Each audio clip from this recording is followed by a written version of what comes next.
These patrols are after me. Inhuman! Kill it! No! No! Don't shoot! This is a nightmare. I need to get out of here. This can't be happening. No! Please! Stop! I mean you no harm. What's going on? Oh, Mary. What have I done? What's all this about? Has it fled? Shit, where'd it go? Now, I can defend myself. Kill the thing! Who are you? Stay back! Sorry, but you left me no choice.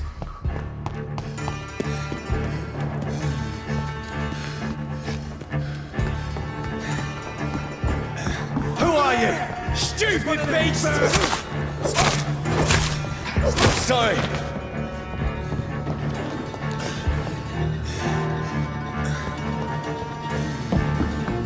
See them fancy clothes? No, please, stop! Who are you? Oh, Christ! What do you want?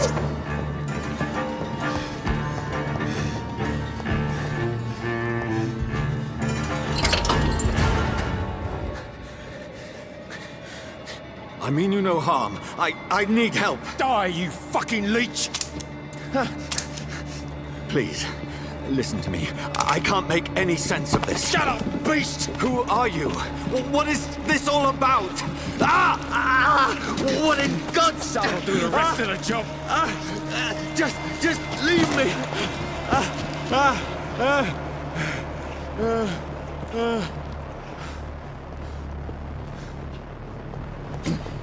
The sun. It feels like it's burning me to the bone.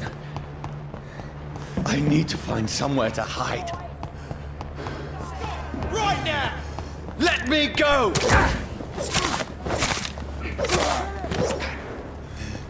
I need to find shelter.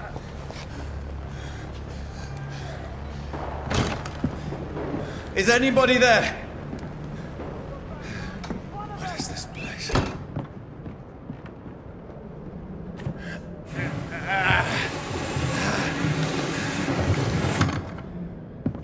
The place seems abandoned. I should be safe enough here.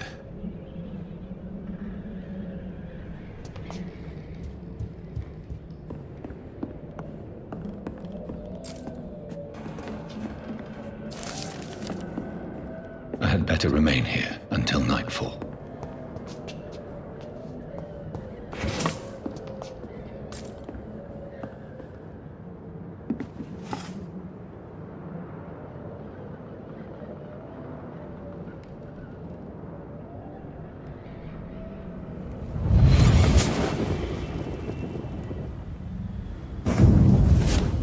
Brother,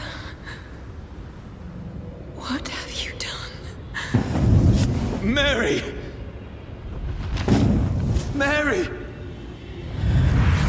Mary, I'm sorry. Whoever did this to us, I will find them.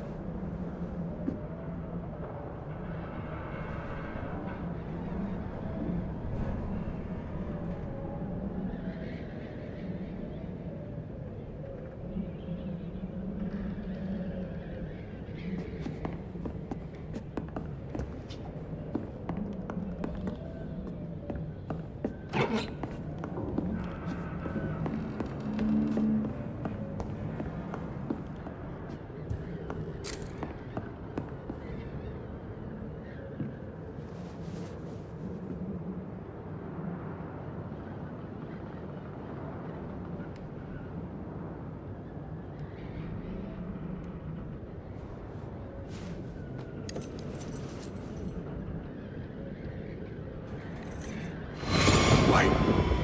This one's dressed up fancy. Let's run through his pockets. Picking the dead's pockets? Are you serious? I've still a rent to pay. He's got no more responsibilities. What's this? Gold watch.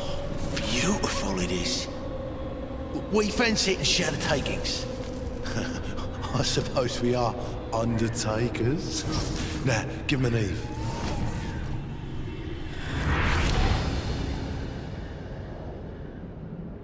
That's impossible.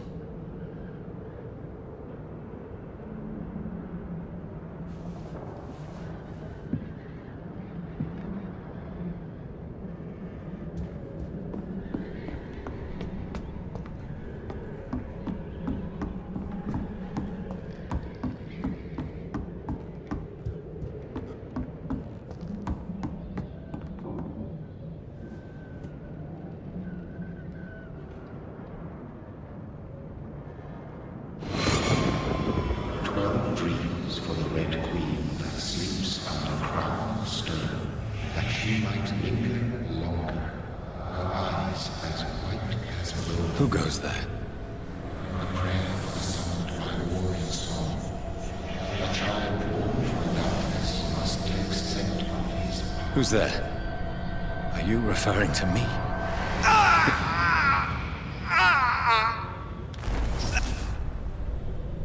No! No! I still have so much to accomplish.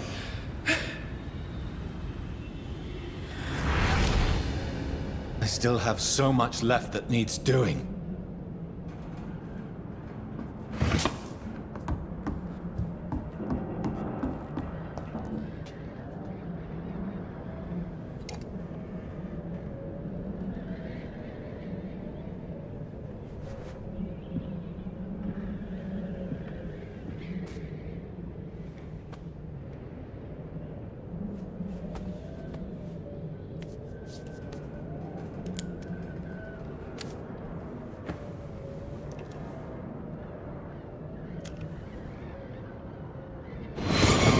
Johnny, this one's lost. We need to leave. And now! No! There's time. I can save him. That's the enemy coming! The orders are to evacuate the hospital! Done. He'll live. And now what? We fight. Killing is a hell of a lot easier than healing.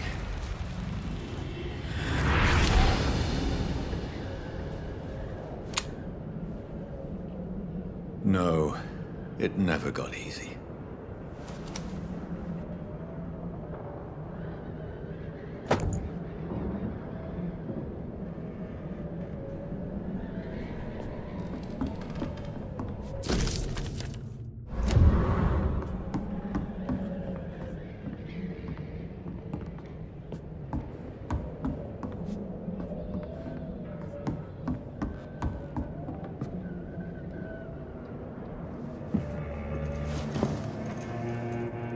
This makes no sense. None of it. No sense at all.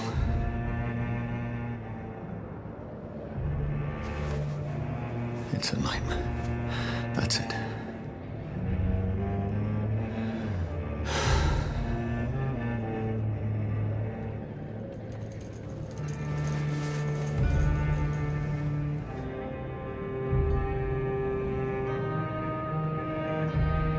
So be it.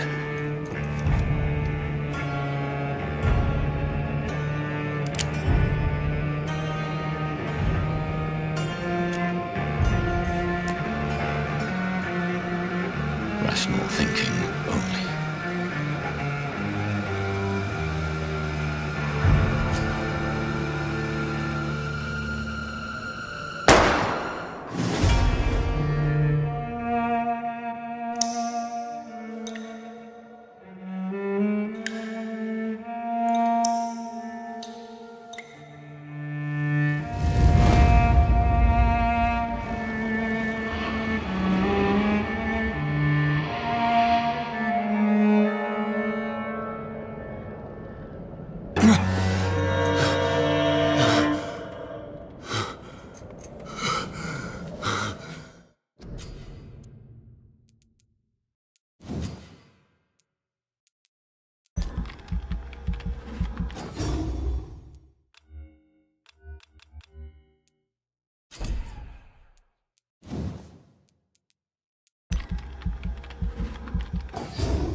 voice in my head.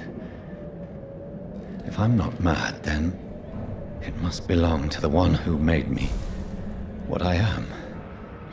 I must find him to understand what I have become.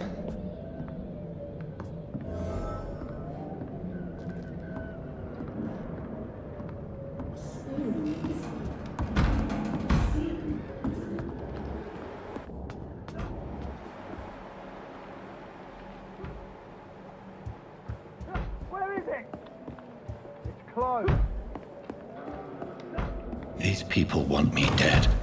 I need to leave now.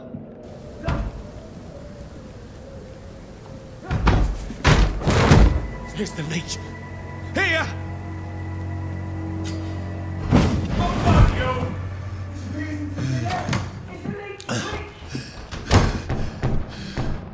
My head's spinning.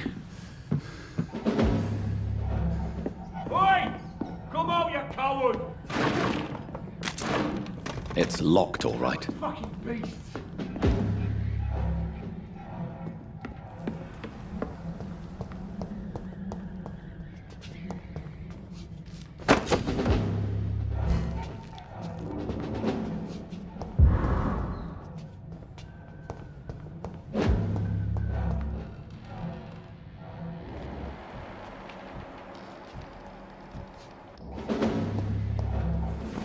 I'm still in Southwark.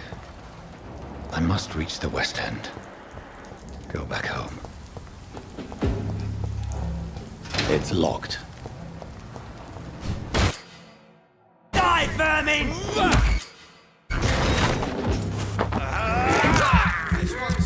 There's a strength I never knew I had. Over there! There's one of them!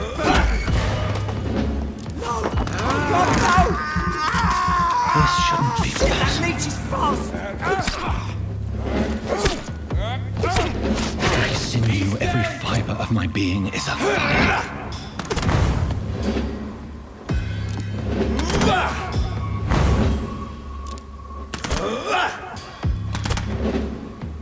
I feel like a child learning the limits of my body.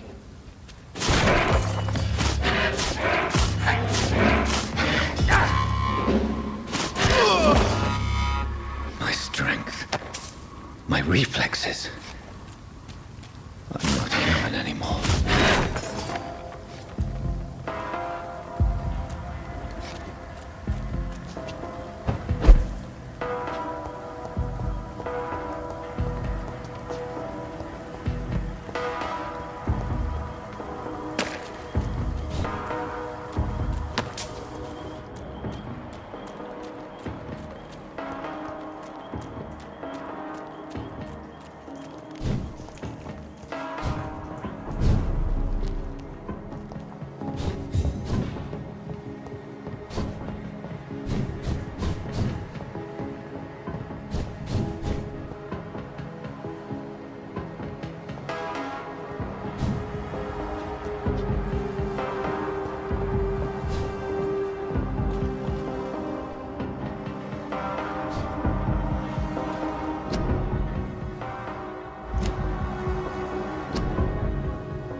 My poor sister. If only I had controlled my need for blood. Mary, someone will pay for what happened to you. For what happened to us.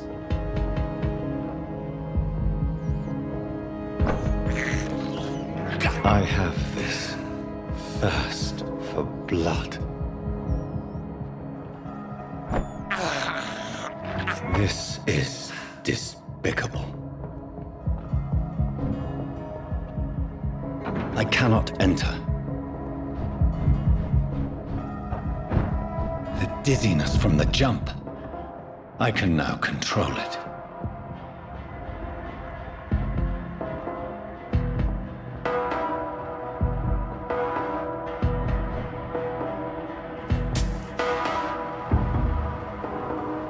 It's locked, all right. It's locked.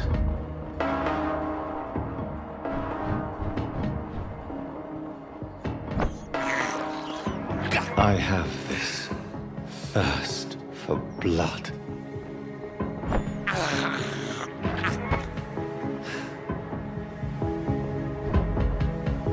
What will London have to say to me? I've so many questions unanswered.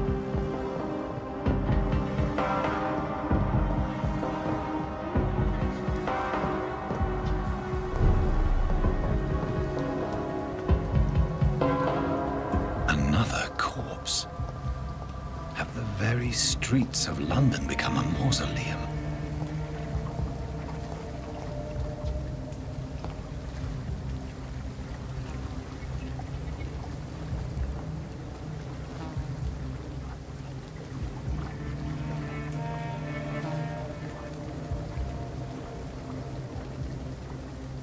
The man has been drained of all blood, but I can still smell the scent of it.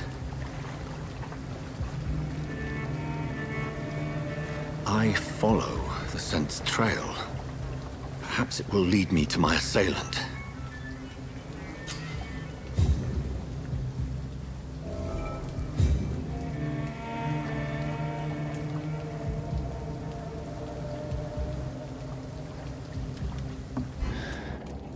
Fresh blood. The smell is so strong.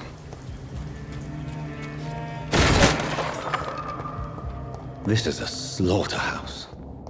It's locked.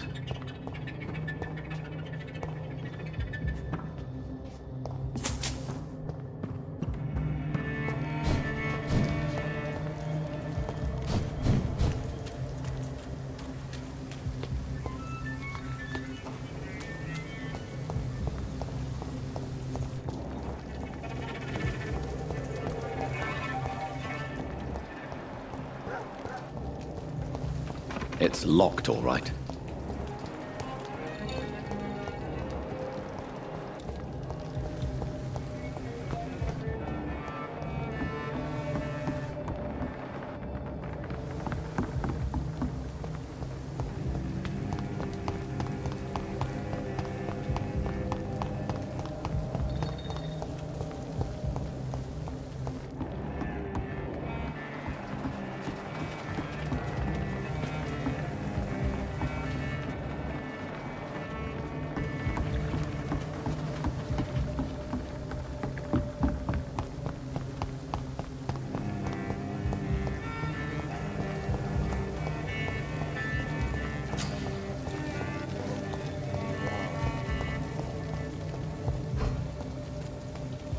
That's strange. The trail is very erratic. As if the killer was drunk or hesitant.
According to the blood patterns, that's where the victim was attacked. So that must be the... Where has everyone gone?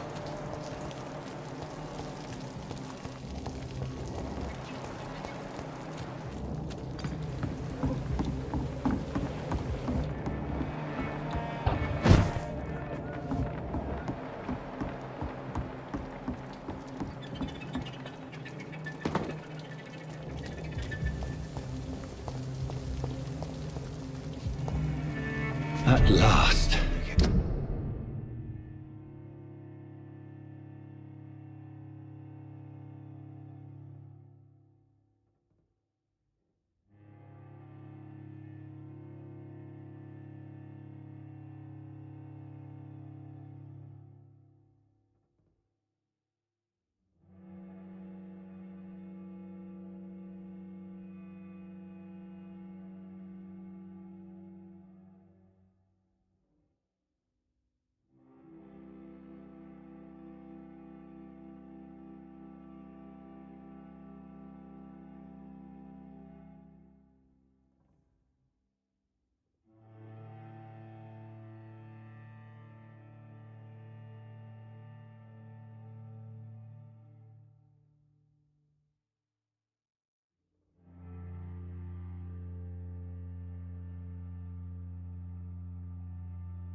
a little Long life. enough to see them wet boot boys get what's coming Welcome, to them. sir, to the Turquoise Turtle. Whoever he may be, Hello, sir. Are you all right? Is there any way I can help you? I don't know. Maybe you could just talk to me. Maybe you prefer to speak with Tom, then. He's more agreeable talking to strangers. What is this place? This is Tom's bar, the Turquoise Turtle. I'm the barmaid here, Sabrina, if you want to know.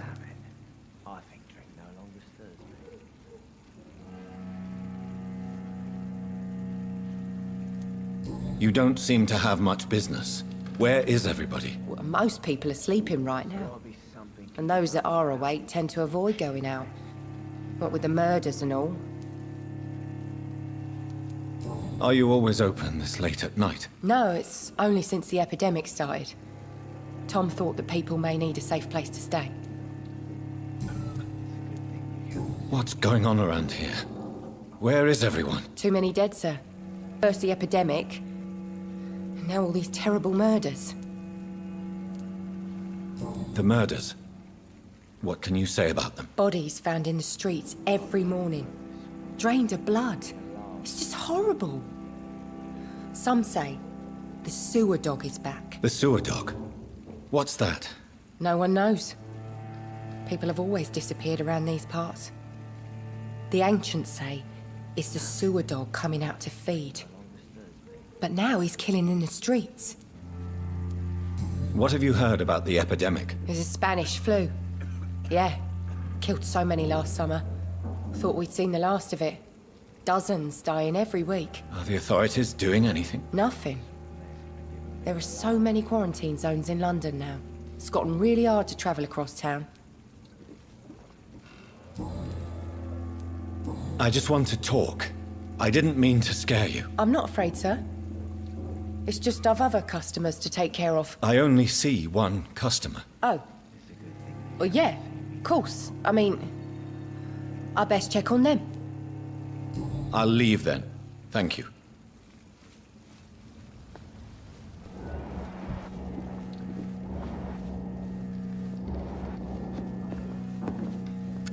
Good evening, sir. I wondered if I could ask for your help. Wow, you look like you need a drink. Yes. I apologize for my outfit. It's been a long night. Been there, seen that.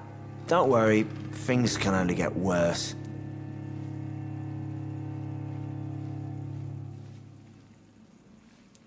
Has anybody entered the bar recently? Can't say. Sorry. I spent the night making love to that gorgeous bottle, see? This is important, sir. Are you sure no one has come in here in the last few hours? I don't know and I don't care. This is a free country. People still have the right to come and go, don't they? What's going on around here? It's like everybody is hiding. You must be new here. Have you not heard about the murders? Everybody fears the return of the sewer dog. Who is this sewer dog? It's the local bogeyman. Convenient answer for every crime that happened for decades. You murdered someone, blame the sewer dog, eh? You make it sound like it's a fairy tale. People will always believe in monsters. It's easier than accepting their own darkness. We can all be monsters. I'll leave you to your bottle then. Are they stupid or something? My God, sir, you look like Jonah's whale just spat you out of hell. Can I get you a drink? No, thank you. I'm not thirsty. Well, grab a chair and get some rest. This is going to be another long night. Where am I? Where is this place? You're at my bar, sir, the Turquoise Turtle. The last ray of light in this dangerous part of town. Aren't you scared? Scared of what? All the bad shit happens out on the foggy streets. And I never go outside. So you're open all night? Yep. Figured people might need a place to rest in these dark times. Why is it going to be a long night? You must be new around here. Don't you know about the murders?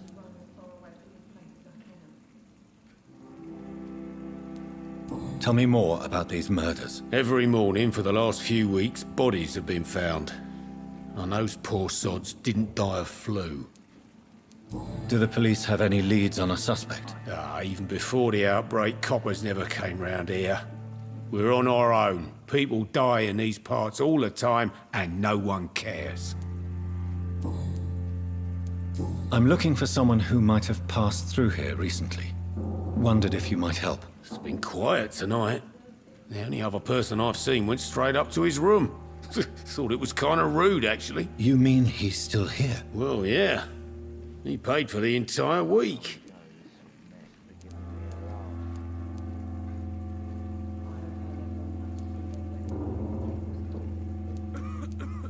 Who is this man? What does he look like? Well, like a gentleman, I guess.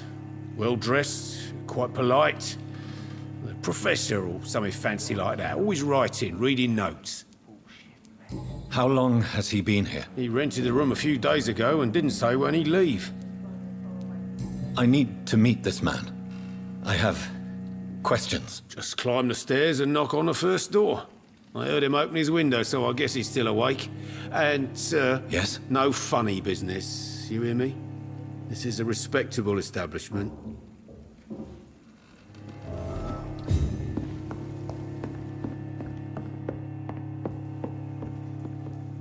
This is no place for you.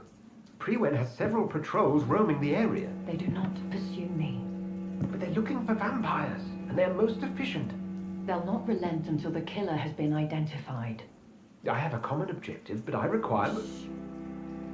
I think someone is eavesdropping. Are you certain?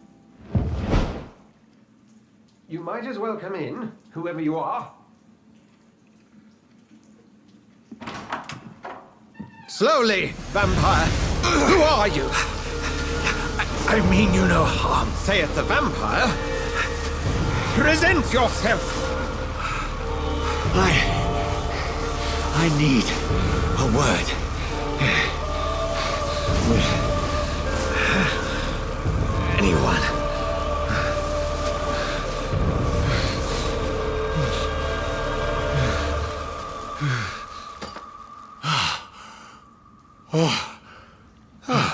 Well, that's something I can do for you.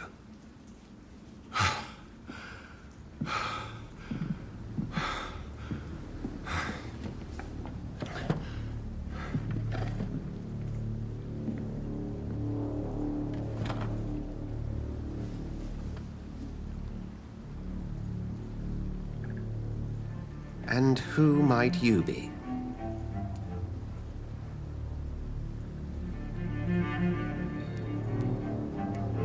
I'm not sure that I know anymore. Might I at least learn the reason of your presence? That's none of your concern. Sir, you have entered my room in the middle of the night, pale as a corpse and shaking like a tree. So please, indulge me. Someone is molesting people. In fact, killing them. Biting them. The calling card of a vampire.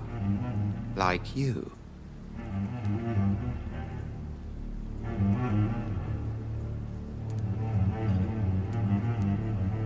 You seem the expert. How would that be? I have my secrets, as you have yours. Then if you are not a vampire, who or what are you? Dr. Edgar Swansea of the Brotherhood of St. Paul. I'm performing an independent investigation here in an attempt to understand precisely what is going on.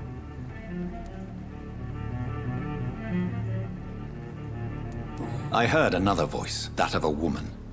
Who were you talking to? Ridiculous. I've no idea what you're talking about. Something tells me not to trust you. Then the feeling is mutual.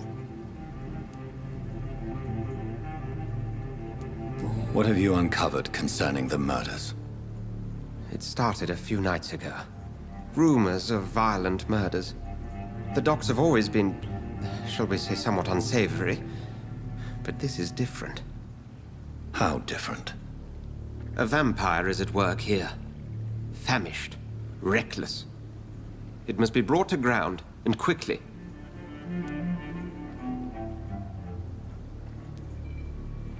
And what exactly is this Brotherhood? Sir, if the name is not familiar to you, then we shall discuss it another time. Then help me find the culprit. I may. If you'll first tell me why you opened this door. I followed a trail. The scent of blood from a recent victim. It led me here. You thought I was your aggressor. That explains a great deal. We're both chasing the same shadow.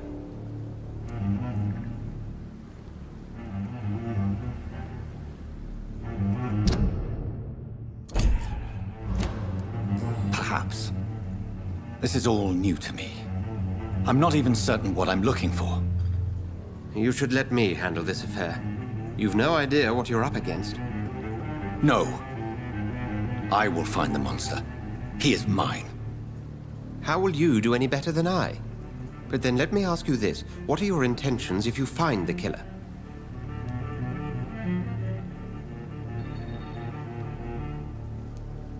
I'll end him.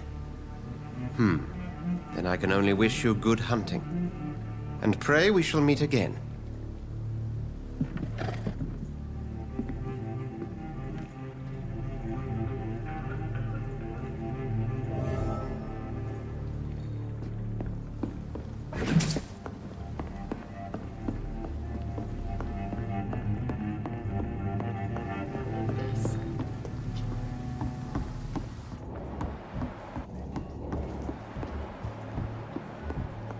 If Swansea is not my attacker, it means somebody else came here tonight. Someone must know something.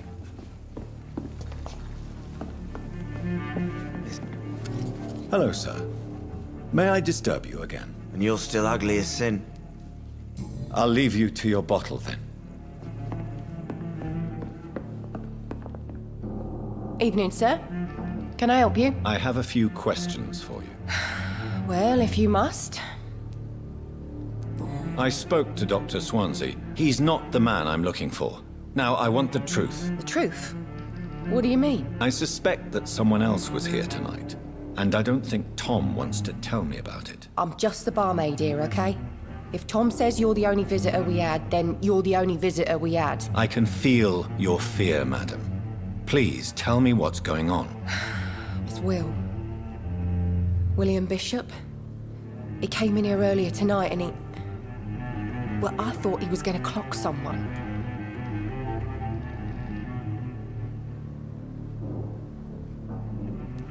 What happened tonight? He was dead drunk, as usual. But my God, his eyes. His face. He must have caught something awful. He shouted and cried. It was terrible. Why are you so afraid? I mean, his skin. His hands. I scrubbed every glass and every chair that he touched. God, I hope it's not contagious. Tell me about this William Bishop. Will was a sailor who worked at the cannon factory before he lost that job. A nice bloke, really. He's never been violent. Until tonight. Why keep it a secret? Why not tell me about it? Tom's nothing if not loyal. After Will lost his job, he offered him one ear. They used to be good mates. But recently, well... Will started to get very aggressive. I see. Thank you for your candor. I'll be sure to talk to Tom.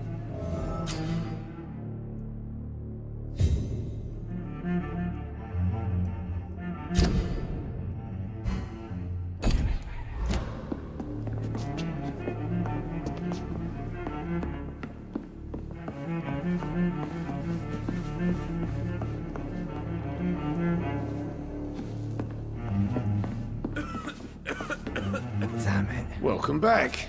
Did you find what you were after? I can't say I have. Are you sure no one else came into your bar before I arrived? Hey, I told you, you were the only other stranger I've had. Tom, talk to me about the visit from your old friend, William. Yes, Will came by tonight, but he's not my friend anymore. Who is he? William, just an old sailor who loves his gin too much. He worked for years at the canning factory before it closed. Is he dangerous? Yeah, like many drunks, he's all bark and no bite. He can barely stand up most of the time. How was he tonight?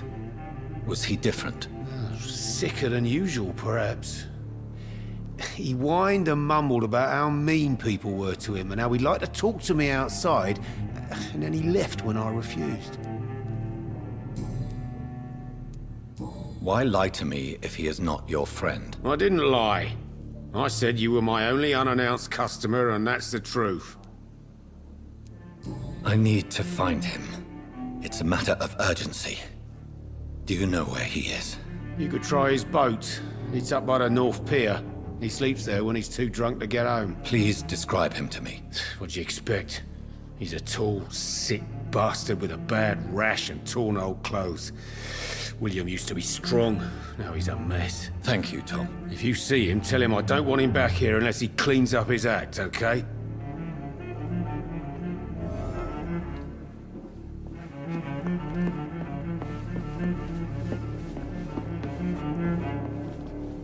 It's a good thing you cannot see me now.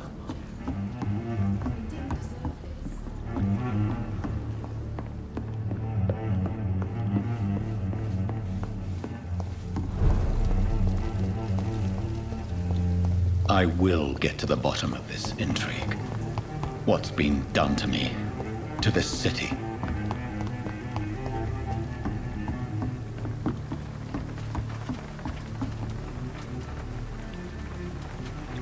The body is still warm. This man has just been drained of blood.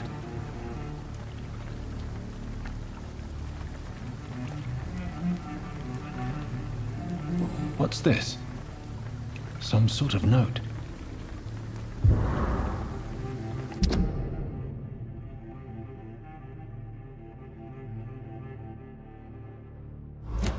These men, they're a company of professional vampire hunters. Blood and empty gin bottles. This Bishop fellow is something of a heavy drinker. This man was armed. He tried to defend himself. This corpse has been dried of its blood, just like the previous victim. There are blood splats on the other side of the canal. I must reach that barge.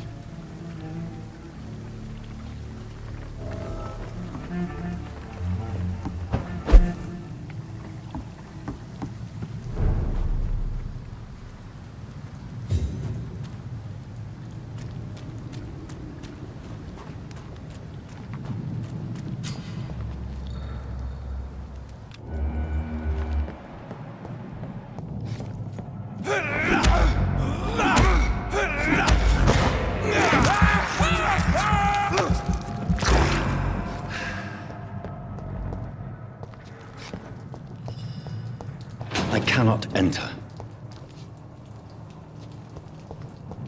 I'm cold. There's nothing here. Let's head back to a warm fire. Shut up.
It's locked, all right.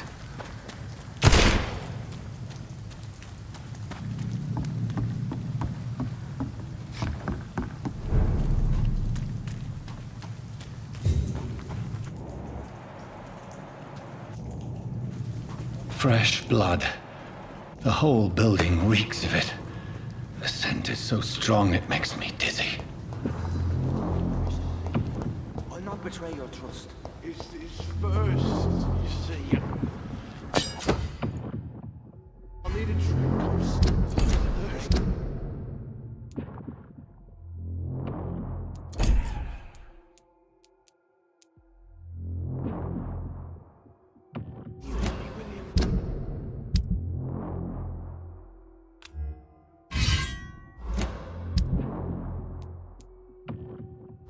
As one, we shall overcome this. We've done it before.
Anymore.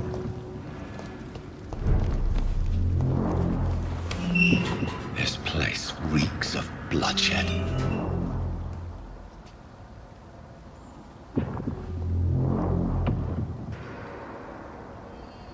I could never harm you, Mr. Hampton.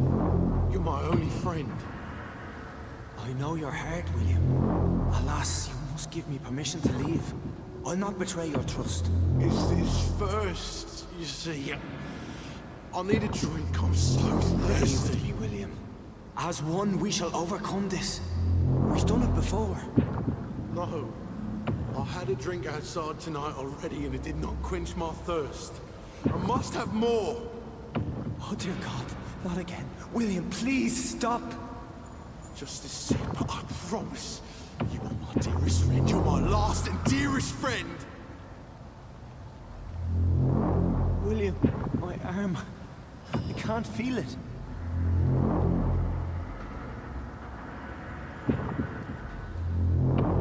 Will, please, let go of me.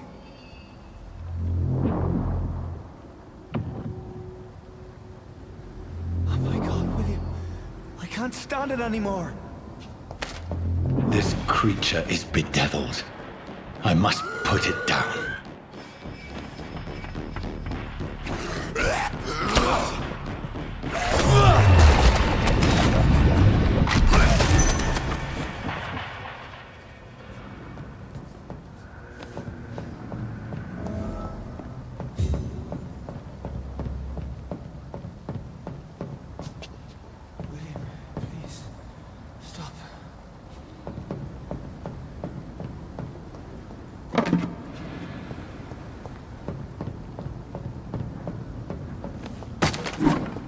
Let me go. William was an honorable man. I could have saved him. Mr. Hampton, are you in there? I knew him well, another lost soul, a kindred spirit. Sir, listen to the sound of my voice. I'm a doctor. You're suffering from shock. I must return to my flock. They'll stray without me.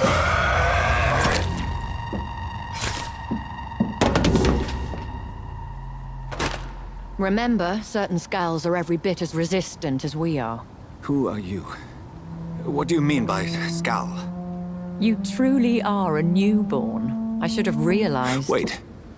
You are the woman from the bar. Are you...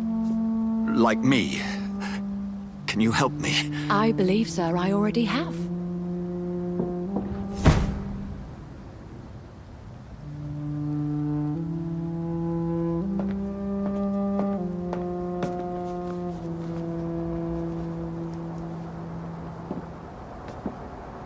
By George and the Saints, you've solved the mystery of these terrible murders. Patience, good fellows, I've come to offer help. Just give me a moment to secure my boat. We can leave this awful place. William was not the evil man they claimed. He was just taken by the thirst. He needed this drink. This man requires medical attention. We'll see he gets to the nearest hospital. No, please, I must tend to my fold. My flock needs me. There, sir. Go with the good Dr. Swansea. He's resourceful, and I'm sure he'll take good care of you. You'd best come as well. The sun is soon to rise, and you'll need a place to rest. I just need a moment. If I can learn something about what has happened to William, I'll be a step closer to understanding what happened to me.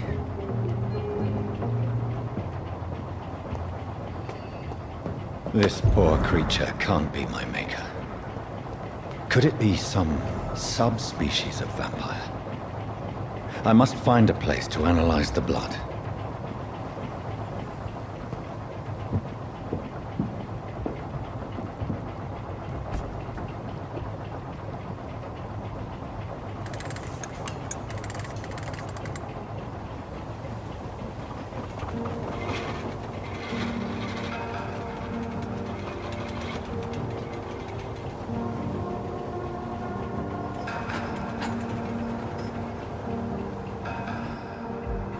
Where are we headed?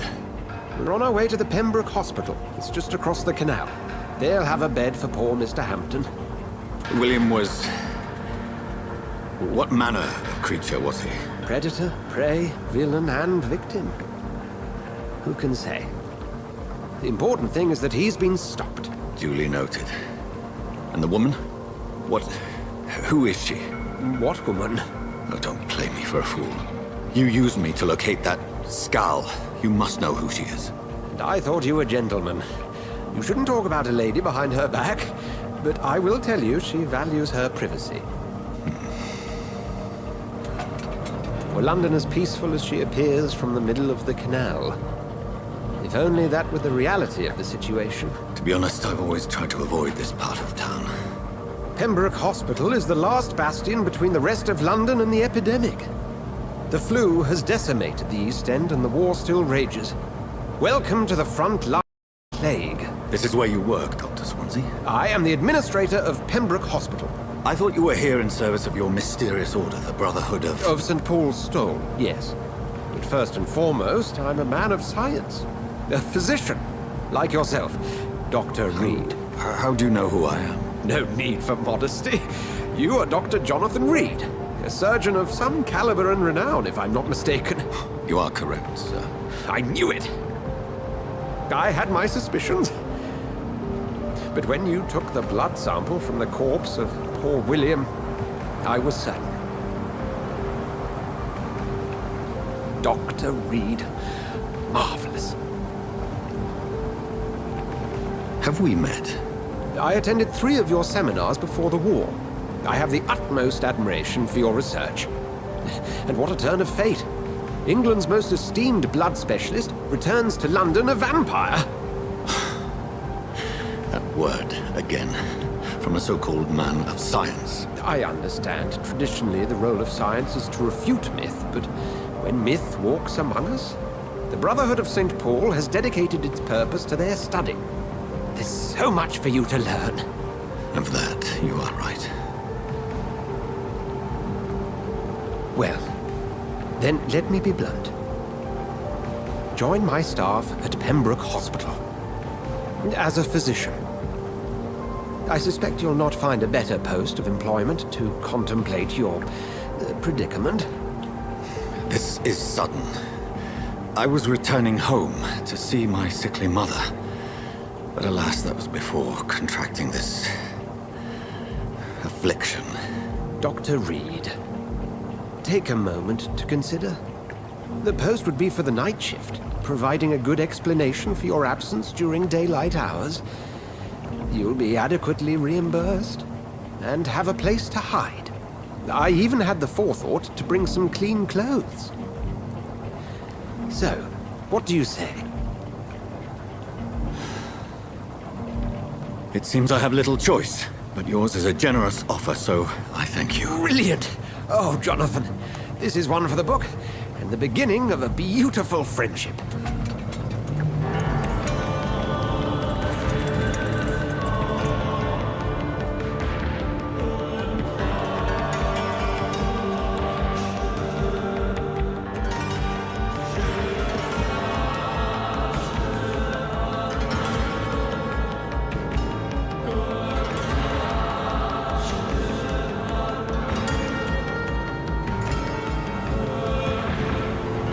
Dr. Swansea, thank goodness. I was beginning to be concerned. Worry no more, Nurse Crane, for I bring good news. Oh, Doctor, what a night. We lost 2 more patients. Nurse Scow said she couldn't take it anymore and resigned. Yes, well, I'll make a new rota in the morning. In the meantime, find a good bed for Mr. Hampton. Be sure to pay attention to his needs. Of course, Doctor. Oh, and Dorothy? Yes, Doctor? Dr. Reed here has just returned from the front. He served King and Country and will be joining us here at Pembroke. We're very lucky to have gained a surgeon of his talent, and one so experienced in blood transfusions. That is good news indeed, Doctor. Oh, yes.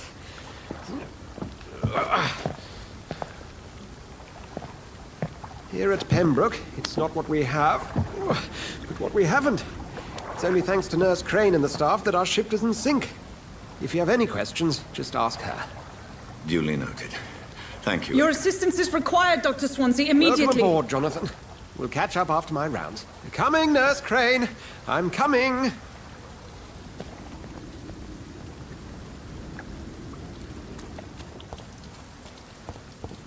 You bastard! You can do better than that! Nah! It's my turn!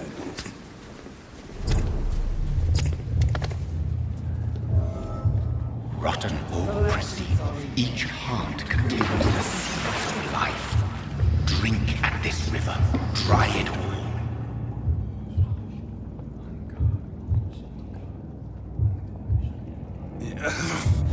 Oh, come on, you bastard! I won't bite! Sir, please. You've lost too much blood. Calm yourself. You think I didn't notice? Stop your staring and get me to an hospital, you arse!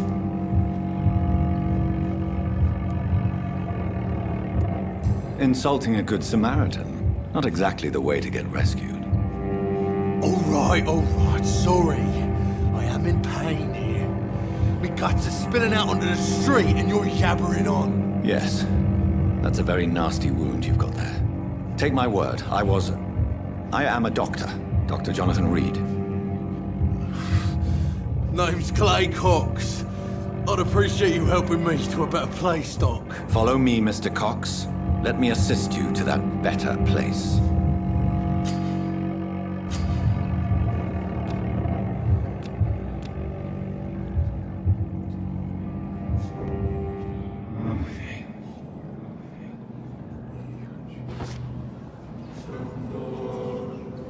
Bring this fading light into the shadows.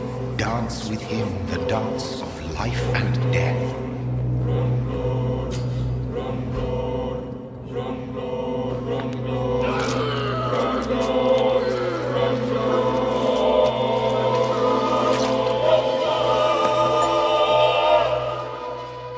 In the back, you bastard! Didn't have the guts to fuck me. Fuck you. I'll kill you. I'll kill you. To taste a life, to embrace its most intimate secrets. Such a burden, such a divine sin.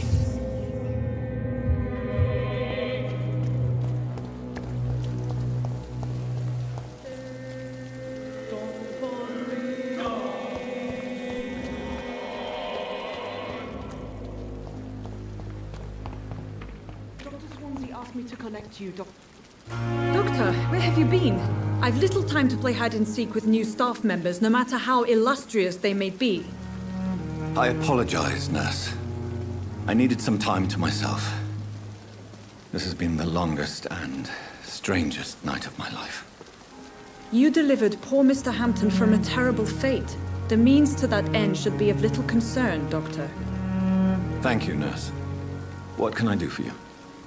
Dr. Swansea insisted we provide you a quiet office. You'll find it on the second floor with your name on the door.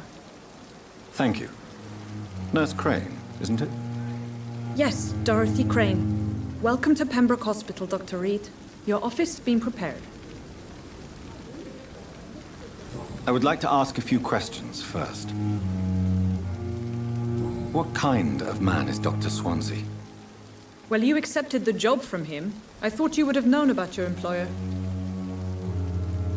Apologies, I've only just met him the once. This is sudden. I've only just returned to England. Dr. Swansea is a brilliant surgeon and the most compassionate physician. It's right to assume Dr. Swansea knows far more about me than I do about him. You'll get to know him soon enough, and better than me. The administrator has better things to do than mix with us. And Mr. Hampton, the patient we brought in, how does he fare? I gave him a sedative to help him sleep. Poor thing was in quite a state of shock. If you could point me in the direction of my room again, nurse. Second floor of the hospital, left after the stairs. It's the last vacant office at the end of the corridor. Thank you, Nurse Crane.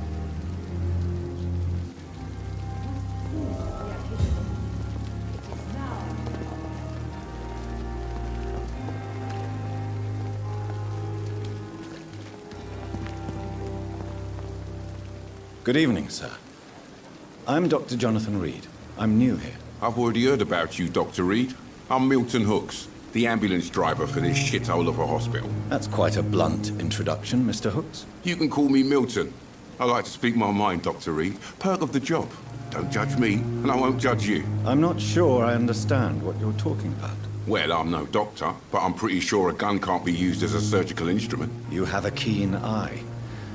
I learned to shoot during the war, and have carried one ever since. Old habits die hard. No need to explain, Dr. Reed. And if you ever need a better gun, remember, I may have something for you.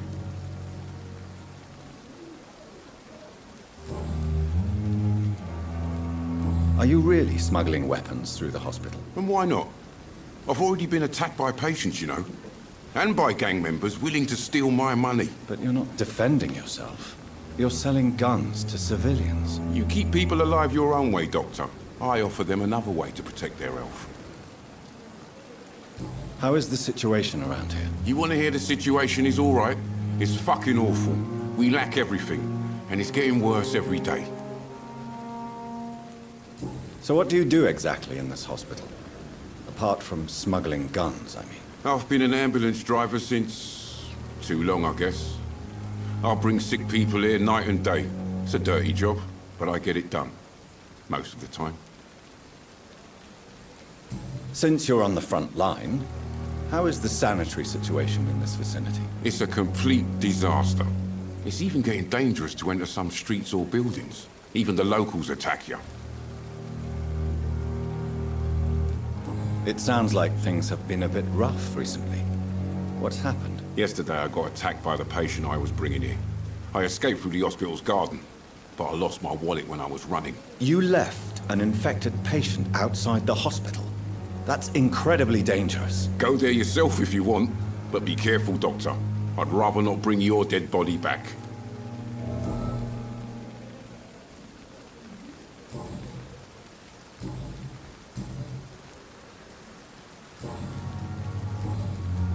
I'd like to see your goods. Wise choice, Dr. Reed. A reliable gun is what everybody needs these days.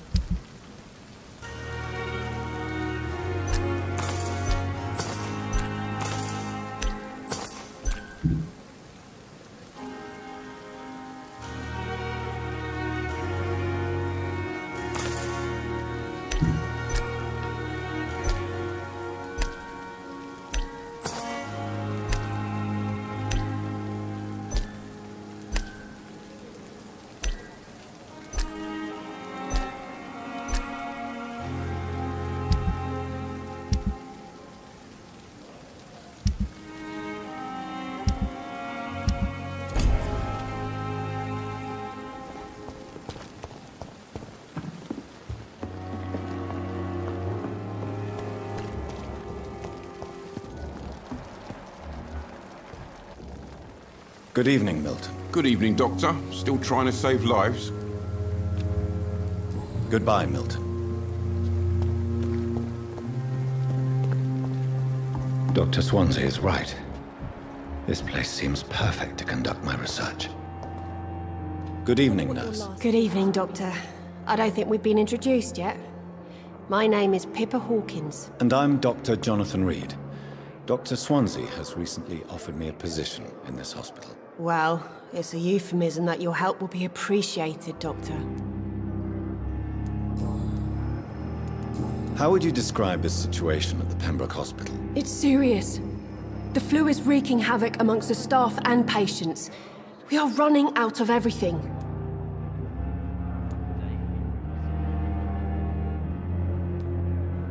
Nurse Hawkins, the Spanish flu won't last forever.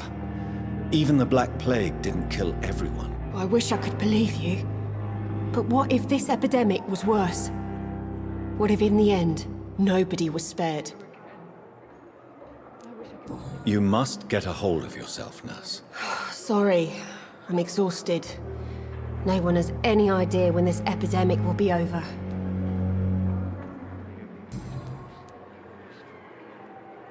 How long have you been a nurse? Well, long enough to see that the epidemic is winning.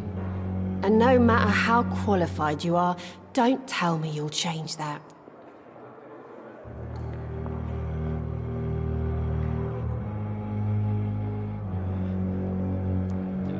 You'd be surprised what dedication can achieve, Nurse Hawkins.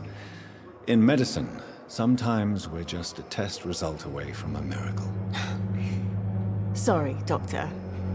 I don't want to sound bitter, but I'm just too tired to give a pep talk like Nurse Brannigan. How is the Pembroke staff coping with the epidemic? Well, not well. Milton, the ambulance driver, is even more grumpy than usual, especially concerning doctors. Why is Milton grumpy on a daily basis? Is it just an act? Milton's not the kind of man who's bothered about a bad reputation, whether he deserved it or not. Why does Milton dislike doctors? I don't know. Just ask him. But be warned, Milton is not the chatty type.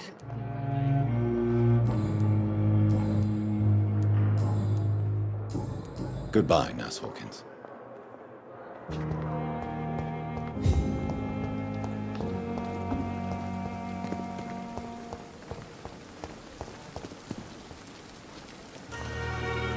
Good evening, Milton. Good evening, Doctor. Still trying to...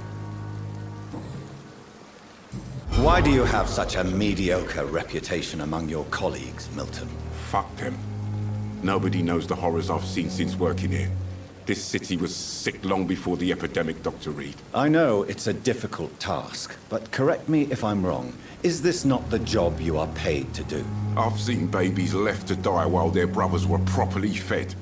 Underage girls and boys sold to all manner of perverts. I'm sorry, I don't know what to say. Yeah, exactly. We lack words. So excuse me if I don't look on the bright side of life.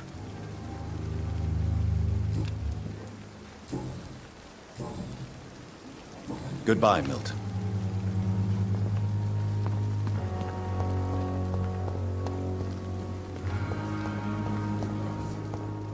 Daily routine. Good evening, Nurse Hawkins. Good evening, Dr. Reed. Goodbye, Nurse Hawkins. Damn. The pain. There again.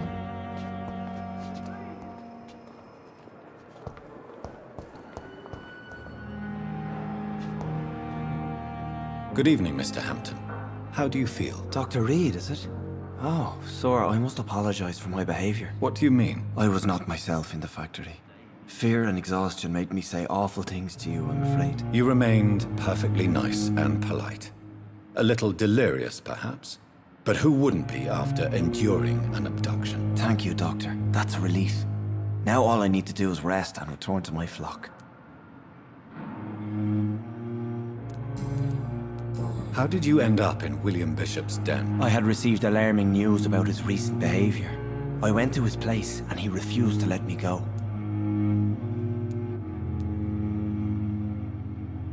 Why did he abduct you? William was an alcoholic. His addiction suddenly changed to blood.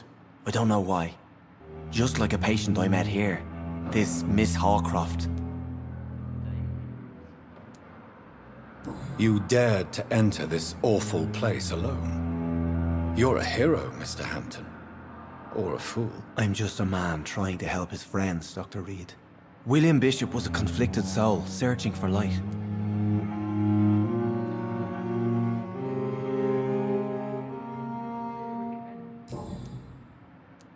Do you know Tom Watts, the bartender from the Turtle? I met him before I found you in the canning factory. Tom? Yes, of course. Always the helping hand, good old Tom. Without men like him, corruption and despair would have wiped out the East End long ago. People are still in despair. How could it be otherwise? The authorities have left us all to rot in this contagious nightmare. No drugs, no advice, nothing. It's a damn shame.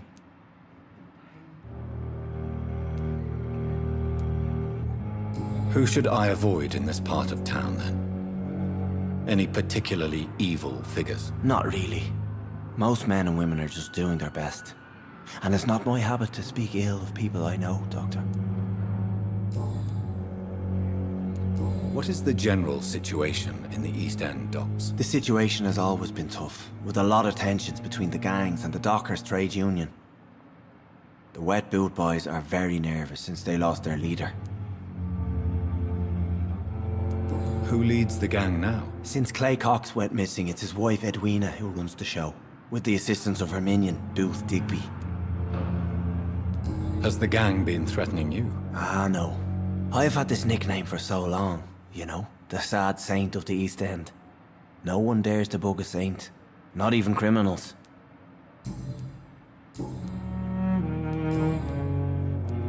How do you feel, Mr. Hampton? Medically speaking, I mean. I feel exhausted. Beyond exhaustion, actually.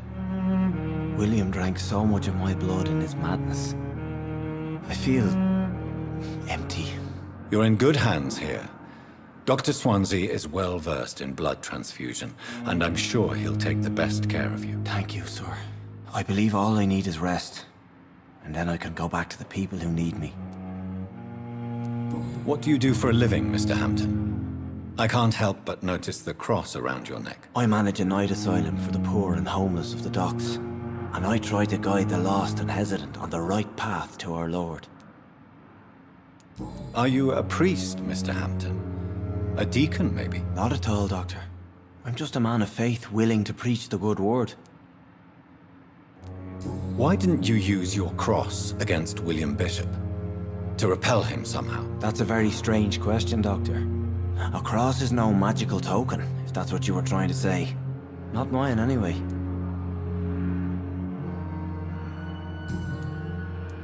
Have you made friends since you arrived? Not really, but I recognize Miss Harriet Jones. I knew her when she lived by the docks. That poor woman had such a miserable life. You never came to see her here at Pembroke? Receiving visits when sick can be an important part of the healing process, you know. We're not just bodies. You're preaching to the converted now, Doctor. To be truly honest, I thought she was dead. She left the docks many months ago.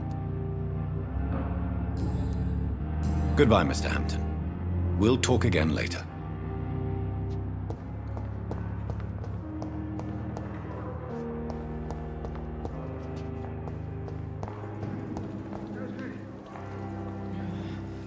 Good evening, miss. I'm Dr. Reed, the new surgeon at the Pembroke Hospital. And who are you? Your name has no meaning to me, mortal. You're nothing but dust blown by the winds of eternity. I beg your pardon? What are you begging for, mortal? My clemency? Well, tonight maybe I'm inclined to mercy. You'll never forget the night you met Thelma Howcroft. You keep calling me mortal. Why is that? And if I'm mortal, what are you? Well, Dr. Reed, if you must know, I'm a vampire. And why do you believe you're a vampire? I don't need to believe anything. It is what I am.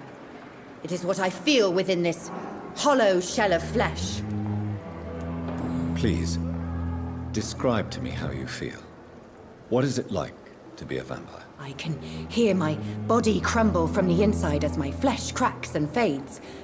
I sense the last pulse of postulant blood within my drying veins. I need new blood. I see. Have you ever heard of Cotard syndrome, Miss Hercroft? Never. It's a mental illness discovered by a French neurologist named Jules Cotard. The affected patients are delusional. They believe that they are putrefying, that they are dead, a ghost or a ghoul, or in your case, a vampire. Delusional, you say? Oh, sad and petty mortal. You can't even begin to understand the concept of immortality. And you think it is I who am delusional. I'm assuming you must be a patient here. Am I right, Miss Hercroft? It's only a cover.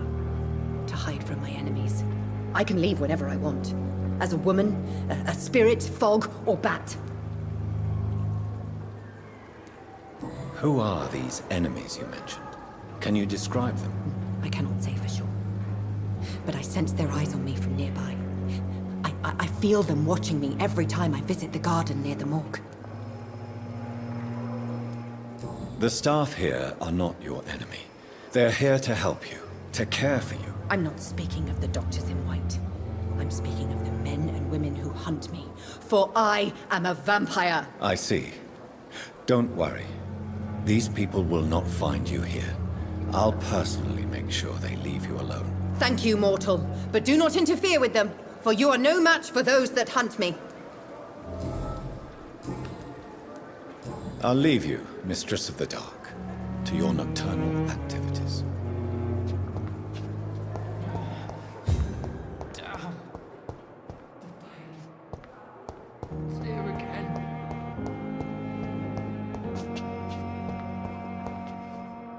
Good evening, sir. Can I help you? Unless you're here to fix my face. No. I don't think you can help me. I'm Dr. Reed. I've recently taken the position of head surgeon here. War injuries, am I right? You guessed right, Doctor. German shell took my pretty little mug right off. But they still call me Thomas Elwood. How is your stay with us, Mr. Elwood? Oh, it's bliss. I just escaped death in the trenches to be surrounded again by the moans of the dying. Can I ask you precisely why you're a patient here? It's the pain, sir. The drugs don't work. It just hurts under the scars, if you get my drift. Can I do anything for your pain? Nurses gave me a bunch of pills. No effect. Told you. It's like the flames are under my skin, burning away.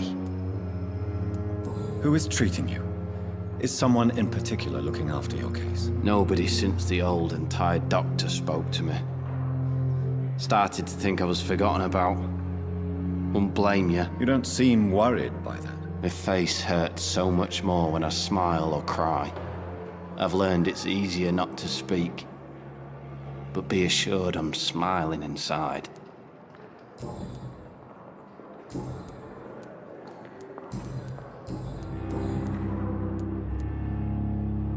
Where were you stationed, sir? Did you serve for long? I really don't want to talk about all this shit. No offense. I was pushing too much. I served in France myself. I just wanted to know what happened to you. You were an officer, weren't you? Then I doubt we fought the same war, sir. No offense. How close are you to Miss Horcroft? Are you aware that she thinks she is a vampire? To wait for her next nibble is the best reason to stay here. Every time she approaches my bed, she treats me like something tasty. A normal person. Aren't you afraid? She may hurt you if the game goes too far.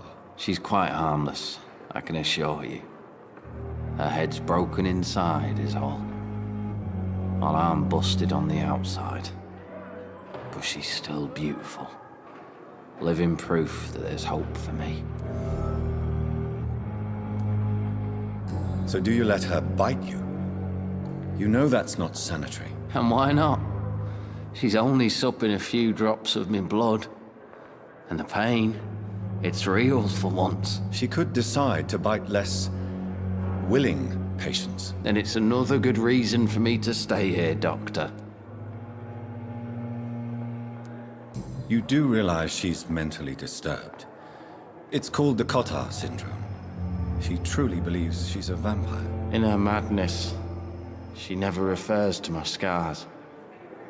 And frankly, if I could, I'd join her world. It seems much more fun than the real one.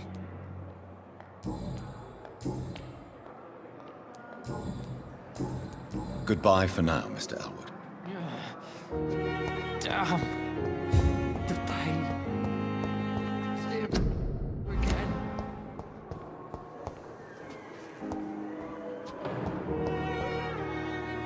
Good evening, sir. I'm Dr. Reed. I believe we're going to be colleagues. Reed? Yes, I've been informed about your arrival. I'm Waverly Ackroyd. Welcome aboard, I suppose. Does my arrival inconvenience you in some way, Dr. Ackroyd? Let us just say that I don't particularly share Dr. Swansea's enthusiasm for hiring you. What we need here are reliable professionals, not overrated dabblers.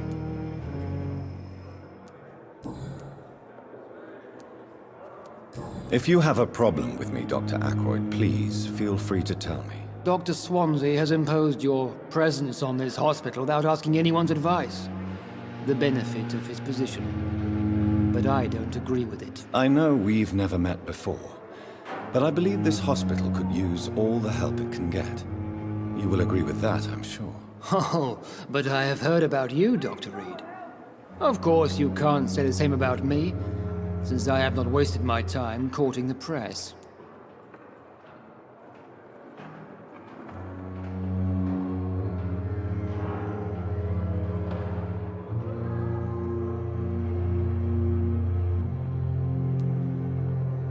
Aren't you too old for such jealousy? It really won't do you any good, you know. Don't be ridiculous, Dr. Reed. A simple glance is enough for me to know you have nothing for me to envy. Since your tenure in this hospital is longer than mine, perhaps you can tell me more about this place. Let's just say I'm tired of the carelessness around me. I have always respected the skills of Dr. Swansea, but over time his enthusiasm has become displaced. Carelessness? Exactly what are you talking about? We're here to save lives. The people who trust us are not volunteering for experimentation. They're here to be healed. I don't intend to run any radical experiments, Doctor. Even if I, as any good practitioner should, express an interest in pushing the boundaries of medical research. Modern medical methods were created through audacity and ego. But there are rules in our line of work, and they're here to protect our patients.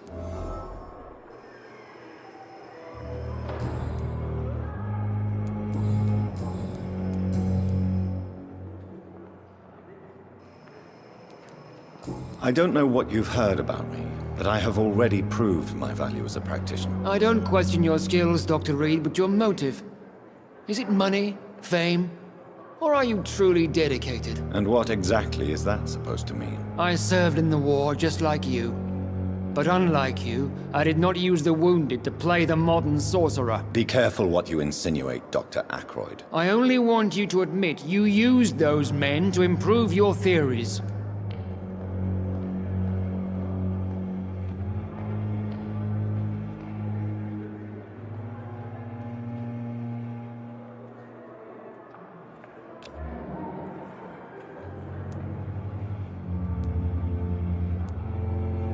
Knowledge has always been and will remain our main weapon, and it has always come at a price. And personal initiative. It is not a question of initiative, it is a question of integrity. These men and women have put their faith in us, Dr. Reed. It seems you have bad memories of your military service. I refuse to see this industrial slaughter as scientific progress. War only reveals the worst in men. We can at least agree on something, Dr. Ackroyd.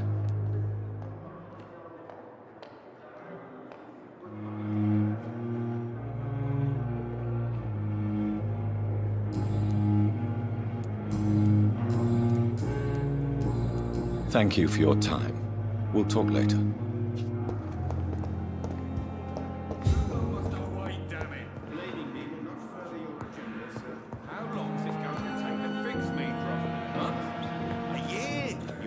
What can I do for you, Doctor? Thank you, Nurse Crane.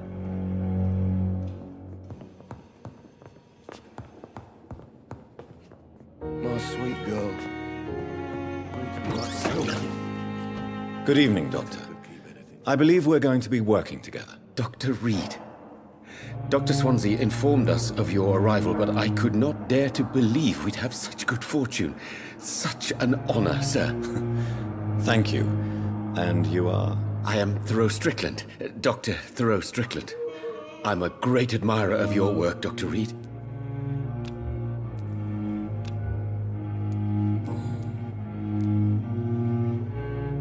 Please, could you tell me something about yourself? I'm a great admirer of your work concerning blood transfusion, Dr. Reed. I run my own experiments. I'm convinced it's the future. What made you choose to be a doctor? I'm not ashamed to admit you and your work have inspired me. I am honored to have the opportunity to work by your side.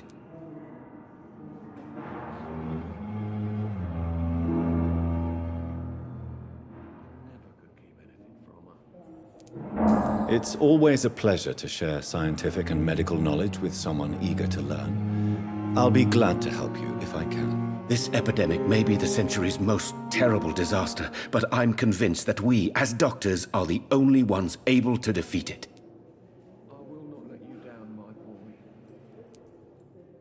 I based my technique on my mentor's research. He helped me perfect my method. What is yours? I'd rather not talk about it. For now, it's just theories and first approach.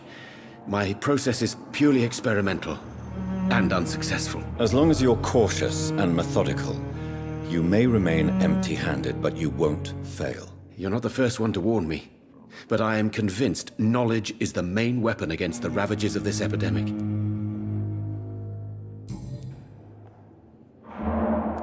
What can you tell me about the Pembroke? Well, it has always been an honor to work with Dr. Swansea. But with your arrival, I can't think of a better opportunity to learn about blood transfusion. You seem quite optimistic. It's a rare and precious attitude in these difficult times. I'm convinced that this epidemic is a test of endurance and dedication for us men of science. Questions remain about our capacity to resolve the situation. True. Last summer, during the first wave of the epidemic, I used to joke with Milton about the extra work.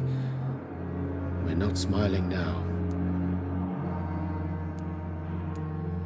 Do you need help with anything in particular? Well, yes, maybe. I'm waiting for a batch of products I ordered for my personal research, yet my supplier seems to have vanished. Do you want me to play the errand boy for you? Oh no, Dr. Reed. But if you went personally to his shop, what with your reputation and all, he wouldn't dare to refuse the products I need. I see. Well, give me the address, for I may pass by if I have time. What do you think of Dr. Ackroyd's aversion to modern medical methods? It's a shame he's so narrow-minded. Dr. Swansea taught me that science is about exploring uncharted territory. I'm convinced that's true. With the influenza and all that's going on, you should put your differences aside, don't you think? Why is it so difficult to work together? I believe that if Dr. Ackroyd had been the one to discover the transfusion process, he would be the first to recommend its use. So you believe it's just a question of jealousy and pride? Dr. Ackroyd is as proud as he is blinded by his obsolete concept of medical science.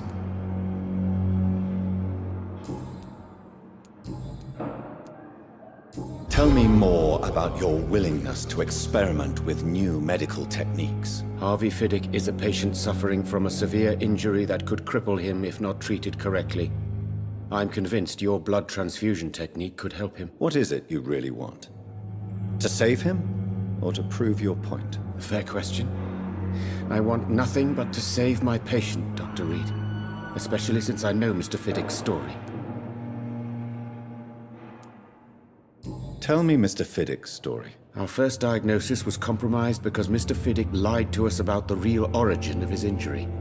He first claimed it was an accident. But why would he hide such crucial information from us? Because he is a proud father, ashamed of putting his children at risk because of his own negligence. This personal involvement could also appear to be a lack of impartiality. You must know that a good surgeon must remain neutral. I agree. But that does not excuse Dr. Ackroyd's behavior, a man who did not even take time to converse with his patient. Do you think keeping his distance was a mistake? All I know is that I'm taking care of human beings with desires, hopes, and fears. Not some biological machine comprised of blood, bones, and flesh.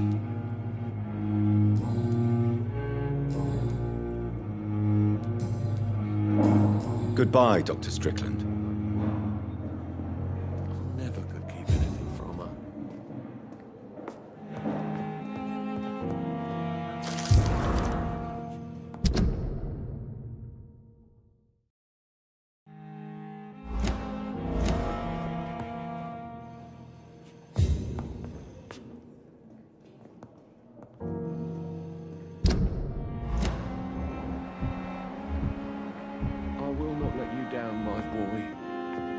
Good evening, sir. I'm Dr. Reed. May I help you? I don't know if a third opinion is needed. Your colleagues are already arguing about my condition. I see. Would you mind telling me more about your situation? I'm Harvey Fiddick. All I want is to get me bloody arm fixed properly.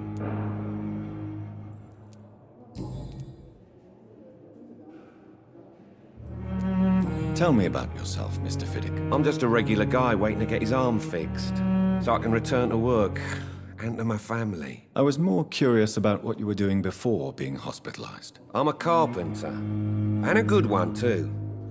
But that means I need both arms to feed my family, Dr. Reed. Are you satisfied with your treatment here? Well, it's clear that I've chosen a bad time to be injured. Forgive my bluntness, but you seem overwhelmed by cases of the flu. I won't lie to you about it. I'm afraid we are. Are you sure you don't want to operate yourself, Dr. Reed? I have the feeling you're very capable. And your colleagues seem to think so too. In other circumstances, you would be right. But for now, I don't think I can take on the responsibility. My apologies. Tell me about the doctors who are arguing about your case. Strickland and Ackroyd. They both want the best for me, but there's a lot of pride there. Doctors are no different from carpenters, it seems. What do you mean? I often had professional arguments with rivals on a building site. Difference is, I disagreed about wooden nails, not flesh and bones.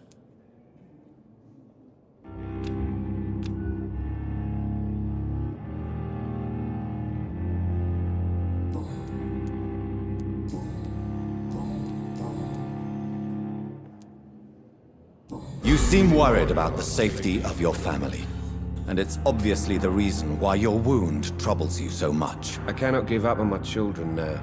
They both need me living. What about their mother, if I may ask? She died in 1915 during one of the first Zeppelin raids. We never found her body.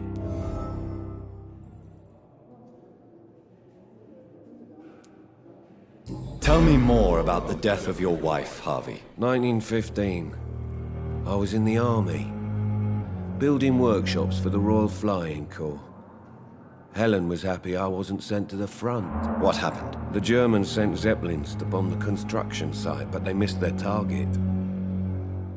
My wife was bringing my dinner when the bombs fell.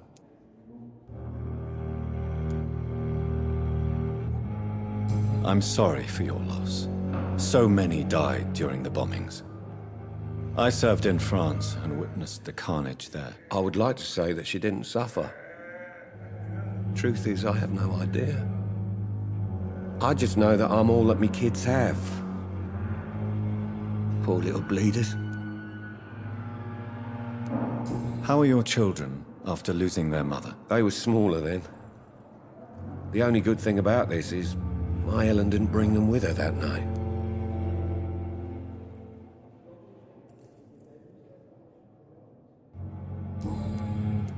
Tell me about your injury, Harvey. Why do you feel so guilty about it? My wife died because of me. And now I may lose everything because I've been careless enough to hurt myself. What an arsehole.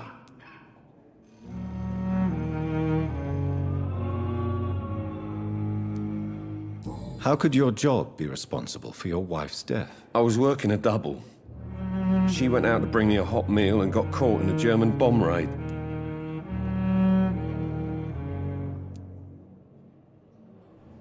You can't hold yourself responsible for your injury, Mr. Fiddick.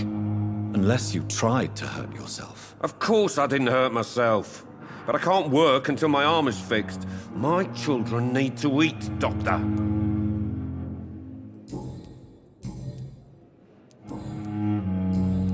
Goodbye for now, Mr. Fiddick. I'll see you later. Oh, sweet girl. Reads me like a book. I'm never gonna keep anything from her.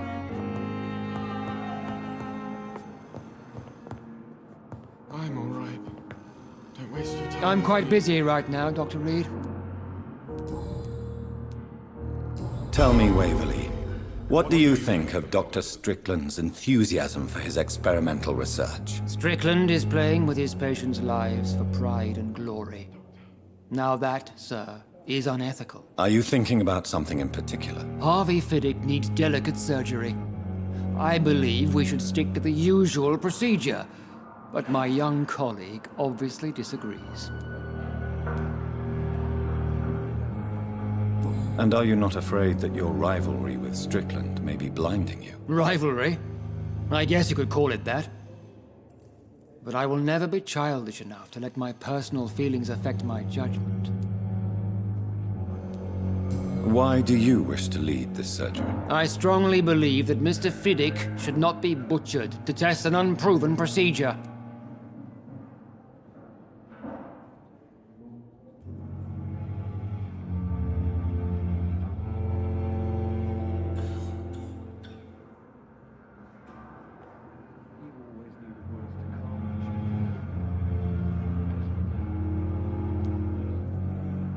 Other people may say that's too conservative a point of view. Conservative? And what are you going to say to Mr. Fiddick if he loses his arm because of the operation? Because that's what's going to happen if the surgery is a failure.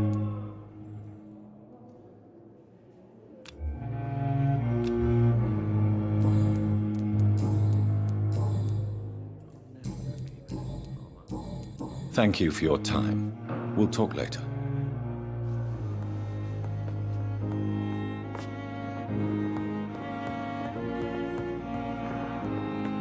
Good evening, Dr. Strickland. And good evening to you, Dr. Reed. Can I be of any help?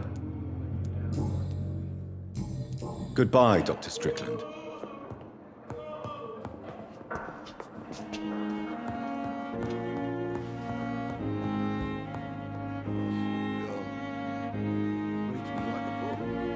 Good evening. I'm Dr. Reed. Can I help at all? No. Really? Why are you here, then? I don't want to talk. My throat hurts too much. I suppose that this pain is the reason you're here. Is someone taking care of you? Yes. And no. Could you at least tell me your name, sir? Mortimer. Mortimer Goswick. How painful is your throat, Mr. Goswick? So painful I'd rather not talk at all, Doctor.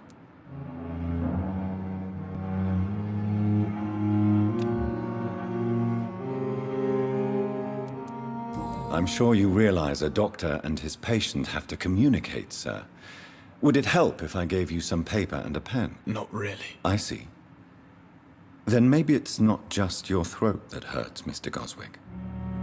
Perhaps your sore throat is just the consequence of something more hurtful. Yes, maybe. But I don't want to talk or even write about it now. How painful is your throat, Mr. Goswick? So painful I'd rather not talk at all, Doctor. I'll let you get some rest, then. I'm all right. Don't waste your time with me. Good evening, madam. Can I help you? It's my son who needs you, sir. I'm Dr. Jonathan Reed. How can I help your son? I'm Beatrice Goswick, mother of Mortimer Goswick. Could you check on him, please, Dr. Reed? I've heard much of your talents as a physician. What can you tell me about yourself, Mrs. Goswick? Not much to say. Just take care of my Mortimer and I'll cover all the expenses. That's all that matters.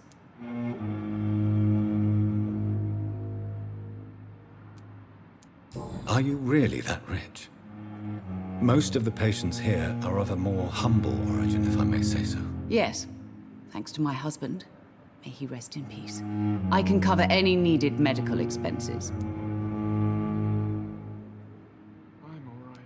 May I ask if you have an occupation, Mrs. Goswick? I'm a teacher by profession. I teach young women who are more ambitious about their futures than their families. What do you think of your reception here? Any complaints? I have had the uttermost reservations about this hospital since we arrived. But we had no other choice, considering the state of emergency. Is there something in particular that's bothering you? Some of the staff were not especially welcoming. I suspect they're not accustomed to dealing with patients of such social standing. Tell me more about your arrival at the Pembroke Hospital. What gave you such a bad first impression? The ambulance driver was quite rude, for a start. And that nurse, Miss Hawkins, seems to have quite a dubious attitude. What do you mean? She managed to secure a bed for my son despite the epidemic. It was a relief, but it wasn't cheap.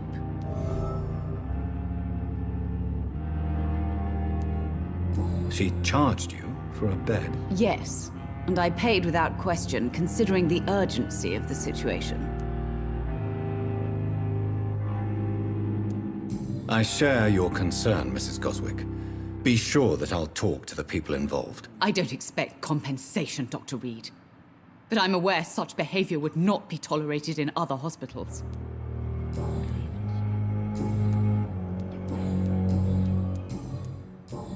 Goodbye, Mrs. Goswick.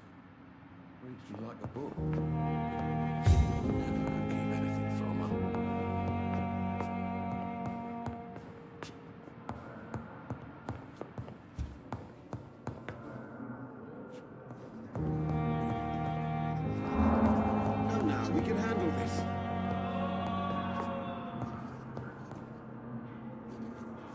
I will not let you down.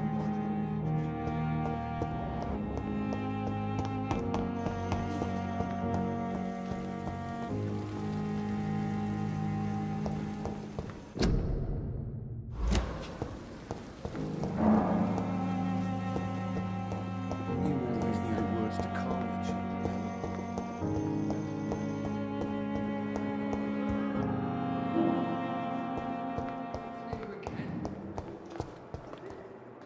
Good evening, Nurse Hawkins. Good evening, Dr. Reed.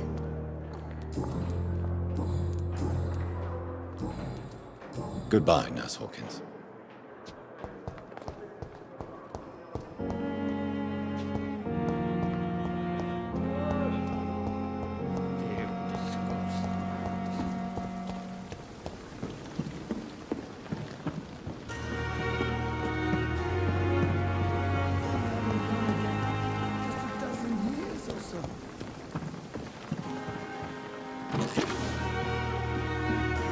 Good evening, sir.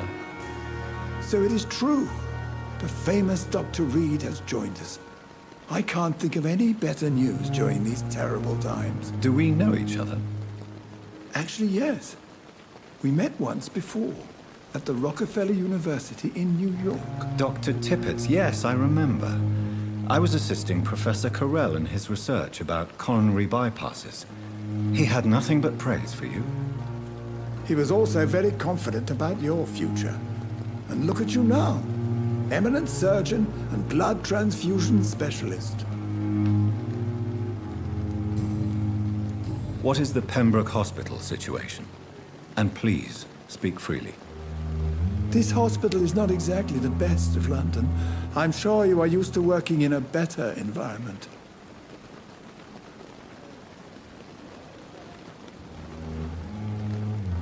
It's not exactly the best situation in London either.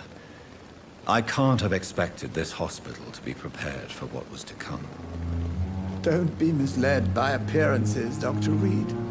This hospital does not lack talented people. It just lacks hope. What can you tell me about the staff in the hospital? Some are really good, and others are not so good. But during this troubled period, there is no time for slander. I prefer to focus on the positive character traits. Tell me more about cherished people, then. Nurse Brannigan is a pearl. She is the most helpful and dedicated nurse I've ever worked with. A clever and cheerful woman. You really seem to admire her skills. I'll go even further. If she was a man, she would be a damn fine practitioner. Any opinion about the management? I don't always agree with Dr. Swansea's reserve, but I must admit he does all he can to keep this facility running during this crisis. Ah, yes, the burden of command. I was fed up with this concept while serving as a medical officer. Don't get me wrong. Swansea's a good administrator. I just wish he would get out of his office now and again.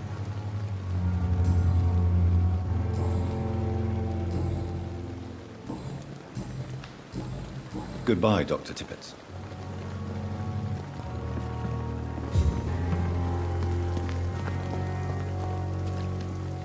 Good evening, Milton. Good evening, Doctor. Still trying to save lives? I'd like to see your goods. Wise choice, Dr. Reed. A reliable gun is what...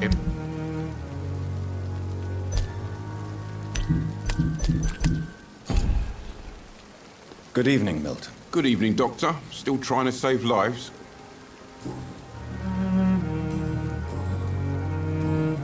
Goodbye, Milton.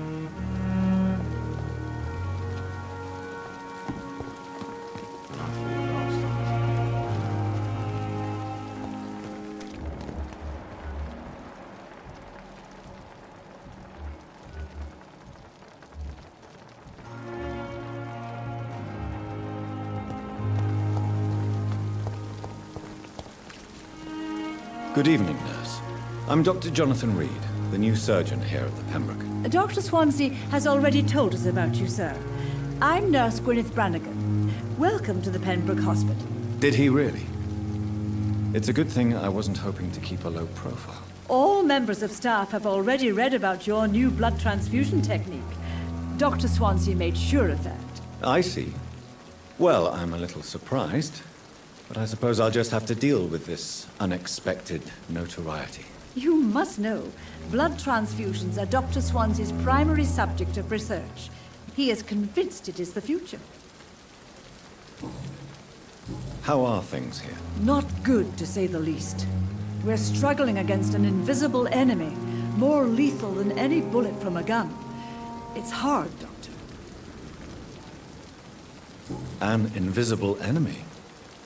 Quite a poetic term for a disease, especially from a nurse. Sorry, Doctor. These last few weeks have been exhausting. We could all do with a good night's sleep. Do you think this hospital can survive the epidemic? We are all volunteers here, and we're trying to hold fast, but how do we beat an invisible killer? Some nurses have already resigned. I'm not familiar with all the staff yet. Perhaps you could help me. Brilliant professionals, most of them. Dr. Swansea has a gift for recruiting talent. Most of them. Is there a problem I should know about, nurse? It would be inappropriate for me to speak ill of a colleague. Is there anyone that stands out? Well, I have never met someone as dedicated as Dr. Tippett's. He should be a standard for us all here. If only he were younger. Why should his age be a problem? I guess it's fair to say he's always pushing himself to the limits. He just doesn't know when to stop and get some rest. Nurse Brannigan, if you do know something, please tell me.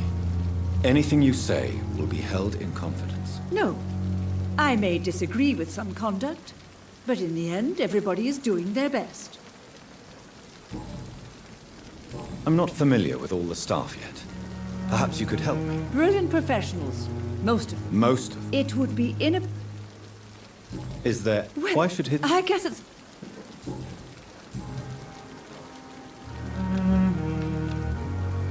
Goodbye, nurse.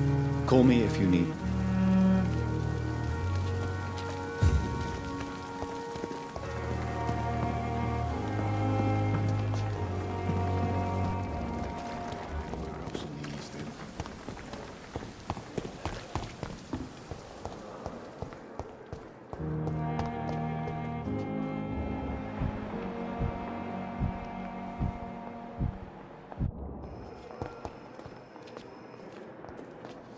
Good evening, Mr. Elwood. Evening, Dr. Goodbye for now. So little result. Good evening. Good evening, Doctor.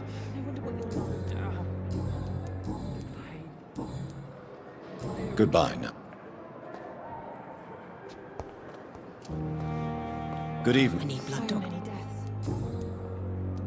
Who are you really, Miss Howcroft? I mean, apart from being a vampire. Is that not enough for you, puny mortal? What do you require? Proof of my powers? I'm curious to know who you were before becoming a vampire. No, such a long time ago, I don't remember. Centuries of unholy life can have strange effects on one's minds, you see? Tell me, Thelma, why do you feel so attached to Mr. Elwood? Why him? I'm not sure, Doctor. I think we have a bond of some sort. We've both suffered so much. He's the only mortal I find interesting. Do you plan to make him a vampire too? Of course not. How could I inflict my curse on anybody else? I'm not that cruel, Doctor. Would you say you and Mr. Elwood are romantically involved? No. No, Thomas is a delicate soul. Even though he disguises it. But I am not the woman he needs. No, for I am a vampire, Doctor.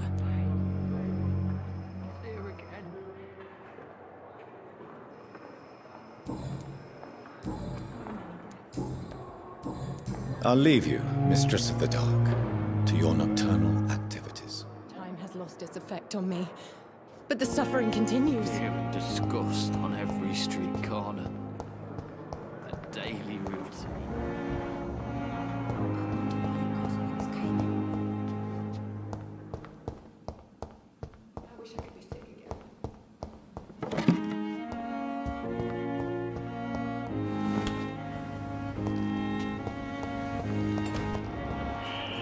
Scowl voices in the garden. I should investigate. If they were to find somebody.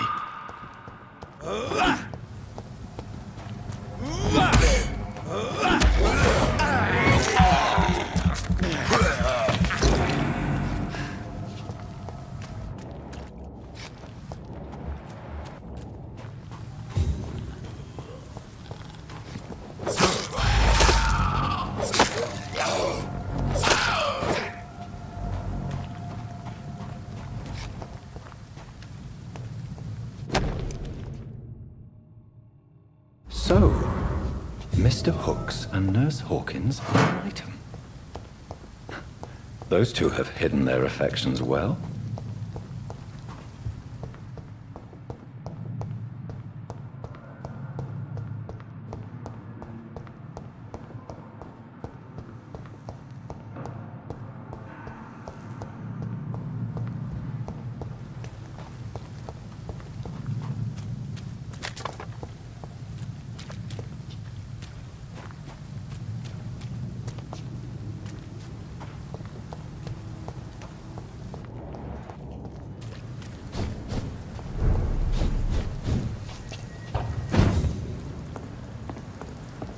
I cannot enter.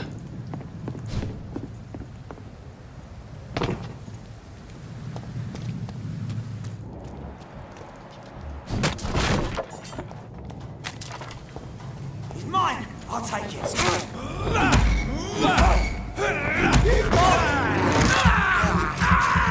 Oh my god!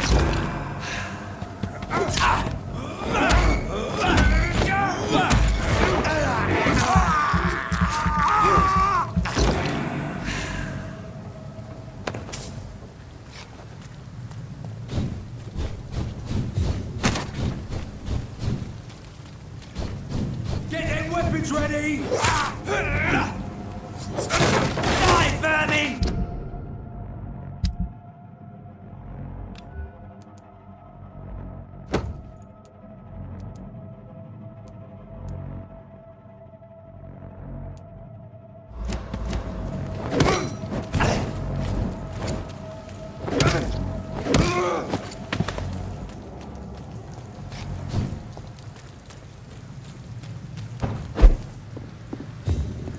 It's locked, all right.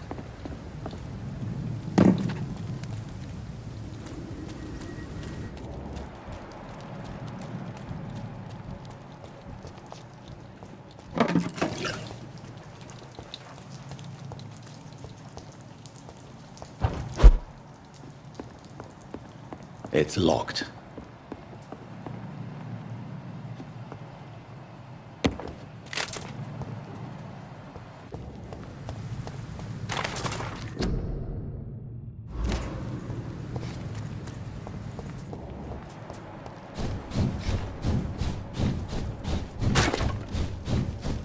Leech spotted! Watch out! Die, vermin!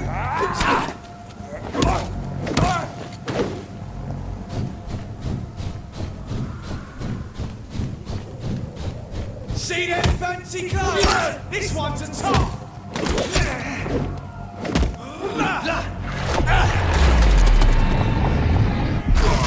Oh, Christ!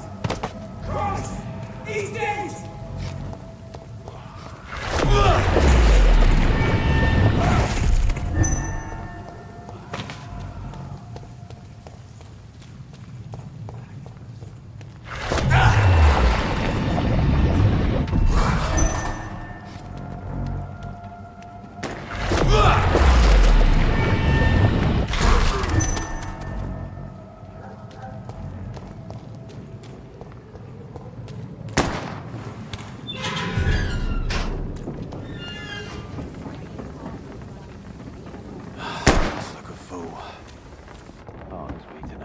See me, my sweet queen.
William Bishop's blood is much more unstable than human blood and shows extensive mutation.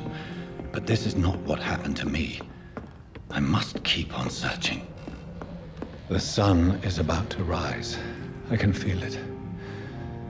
I'll continue tomorrow night. I have so much time now.